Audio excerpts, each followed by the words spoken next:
പുതുവർഷമായാലും ആക്രമണങ്ങൾക്ക് കുറവൊന്നുമില്ല. പുതുവർഷ പുലരിയിൽ കൊടുങ്ങല്ലൂരിലെ എടവിലങ്ങിൽ വീടിനു നേരെ ആക്രമണം. ജനൽ ചില്ലുകൾ അടിച്ചു തകർത്തു. എടവിലങ്ങ് വിലങ്ങപ്പാടം പുത്തൻകാട്ടിൽ പ്രതാപന്റെ വീടിനു നേരെയാണ് ആക്രമണമുണ്ടായത്. ഇന്ന് പുലർച്ചെ 12:30യോടെയായിരുന്നു സംഭവം. 7ഓളം ജനൽ ചില്ലുകളാണ് ആക്രമികൾ അടിച്ചു തകർത്തത്. ശബ്ദം കേട്ട് വീട്ടുകാർ ഉണർന്നപ്പോഴേക്കും ആക്രമികൾ രക്ഷപ്പെട്ടു. ഈ സമയം പ്രതാപനും ഭാര്യ സുഷ്മിതയും മാത്രമേ വീട്ടിലുണ്ടായിരുന്നുള്ളൂ. CPM അനുഭാവിയായ പ്രതാപൻ പഞ്ചായത്ത് തെരഞ്ഞെടുപ്പിൽ സജീവമായിരുന്നു. ഇതാണ് ആക്രമണത്തിന് കാരണമായതെന്ന് ആരോപണമുണ്ട്. കൊടുങ്ങല്ലൂർ DYSP PC ബിജുകുമാറിന്റെ നേതൃത്വത്തിലുള്ള പോലീസ് അന്വേഷണം ആരംഭിച്ചു.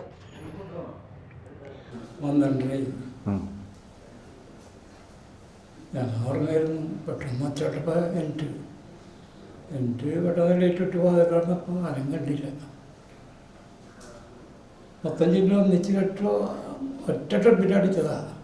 നാളെ കൂടുതലുണ്ടായിരുന്നു വേണം. എന്താണ് സംഭവം? കാരണം ഒന്നും അറിയാൻ പറ്റുമോ? ഒന്നും അറിയില്ല. കാരണമൊന്നുമില്ല. വളർത്തുന്നതാണ് ഒരാരും വഴക്ക മറ്റുള്ള പ്രശ്നമൊന്നും ഇല്ല.